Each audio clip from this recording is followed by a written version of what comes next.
but I believe we shared some common values: a belief in defending democracy and human rights abroad, and honoring the Constitution at home. That's why I voted to confirm you. I believed you would stand up for those principles. You haven't. You've done the opposite. And you used to speak with conviction about the importance of foreign aid as a tool to advance American values and interests. Then you stood by while Elon Musk took a chainsaw to USAID and other assistance programs. That has left a staggering toll: broken trust with countries, openings for China and other adversaries, and countless preventable deaths of children and others. Take Sudan, for example. The freezing of U.S. humanitarian assistance forced the closure of nearly 80% of the emergency food kitchens there. 2 million famine-affected people were left without access to food. People died because of those actions: mothers, fathers, and children. Tons of emergency food that could have saved their lives was left rotting in warehouses because you and Elon Musk refused to let USAID do its job. Sudan is a country where, by the administration's own determination, a genocide is unfolding in Darfur. But here's where it goes from cruel to despicable. While cutting off food aid to Sudanese families living through an actual genocide, you're fast-tracking white South Africans for refugee status under a manufactured claim that they are the victims of genocide. You tried to block the admission of individuals who had already been approved to come here as refugees while making bogus claims to justify granting such status to Afrikaners. You've made a mockery of our country's refugee process, turning it into a system of global apartheid where political ideology and race, more than truth or need, matter. And while you've turned away from a genocide in Sudan and invented one in South Africa, you teamed up with President Trump to throw the Ukrainian people under the bus and have been played like a fiddle by Vladimir Putin. Of course, Donald Trump not only said he would end the war in Ukraine on day one, he also said he would end the war in Gaza on day one. And yet last week, you were all running around to Gulf states, giving away very sensitive American AI and chips technology, but doing nothing to end the war in Gaza and get the remaining hostages returned.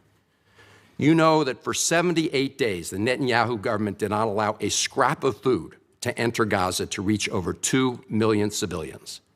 57 children have died from malnutrition so far, and more than 14,000 children are in imminent danger of dying of starvation. As Cindy McCain said last week, and I quote, "Families in Gaza are starving while the food they need is sitting at the border." That is a gross violation of both U.S. and international law. What did you do? Nothing. Not once did you publicly call upon the Netanyahu government to end the blockade. Fortunately, other countries spoke out, and now we see a tiny trickle going in. Where have you focused your energy instead, Mr. Secretary? Well, your first trip as Secretary of State was to El Salvador, not to promote democracy, but to cozy up to President Bukele, who calls himself the world's coolest dictator. The result was a cash for collusion deal to deprive people living in America of their constitutional rights to due process. The Supreme Court, in a 9-0 decision, instructed you to facilitate the return to the United States of Abrego Garcia, who the administration admitted was wrongfully deported to El Salvador. Your response? You've openly flouted judicial orders. When asked whether you have been in touch with El Salvador to return Abrego Garcia, you boasted, quote, "I would never tell you that. And you know who else I would never tell? A judge."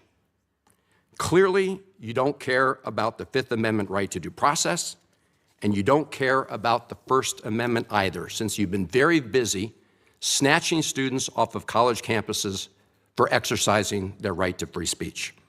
You dredged up a relic from the McCarthy era to claim that student protesters posed a threat to the foreign policy of the United States. Give me a break, Mr. Secretary. You know as well as I do this isn't about national security, it's about punishing free speech. And you know that in America, the government doesn't get to use its power to punish speech it doesn't like. Yet in March, you boasted about revoking student visas, saying, and I'm quoting, We do it every day.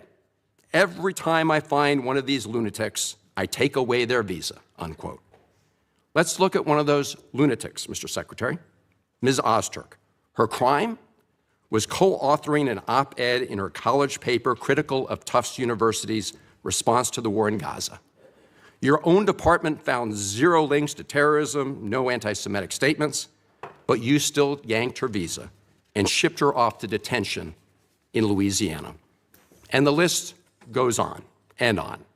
The federal judge in the case of Mohsen Madawi, who is the Columbia student who was ambushed by federal agents at his citizenship appointment, said, and I quote, this is the judge, "Legal residents not charged with crimes or misconduct are being arrested and threatened with deportation for stating their views on the political issues of the day.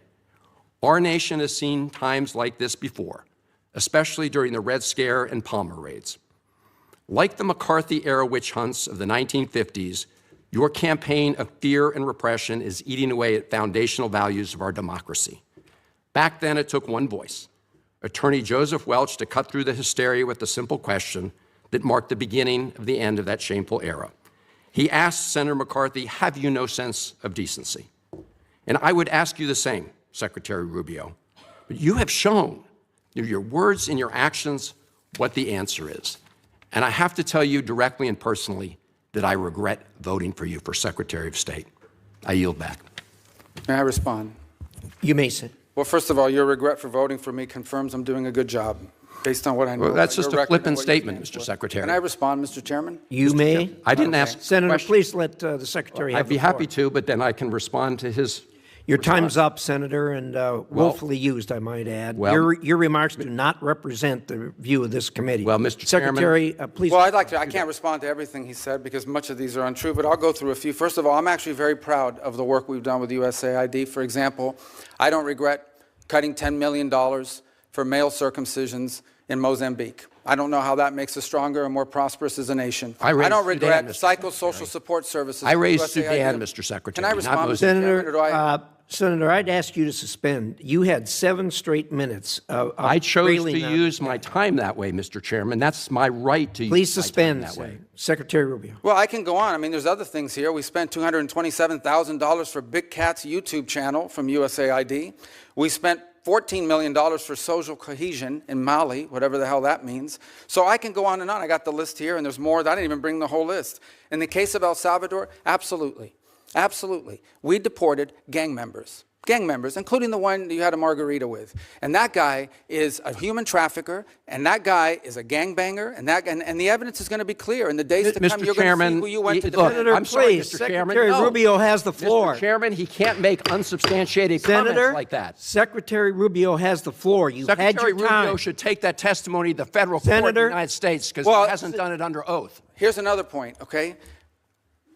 There is a division in our government between the federal branch and the judicial branch. No judge in the judicial branch cannot tell me or the president how to conduct foreign policy. No judge can tell me how I have to outreach to a foreign partner or what I need to say to them. And if I do reach to that foreign partner and talk to them, I am under no obligation to share that with the judiciary branch. Just like a judge cannot order me to negotiate with a foreign minister of Russia, they cannot order me to negotiate with a foreign minister or the president of El Salvador. And if I did negotiate with them, which we have responded to them, and we've told them we've had communications with the president of El Salvador, I am under no obligation under our division of powers in this country and to share with the judicial branch how I conducted diplomacy of the United States. It would actually be counterproductive.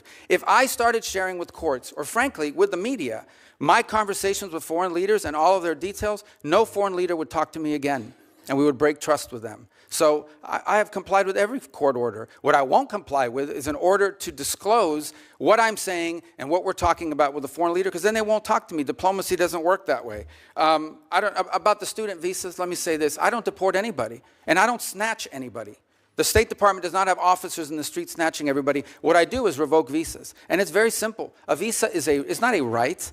It is a privilege. People apply for student visas to come into the United States and study.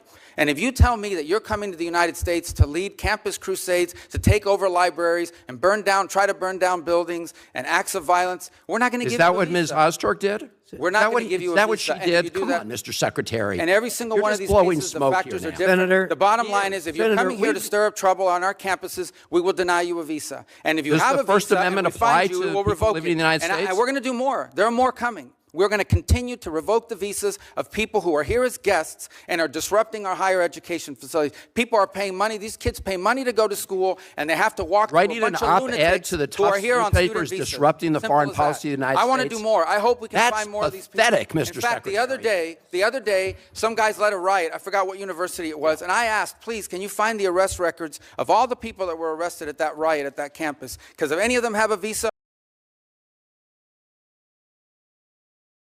Welcome to Patriot Voice of the Left, the home of truth, courage, and accountability.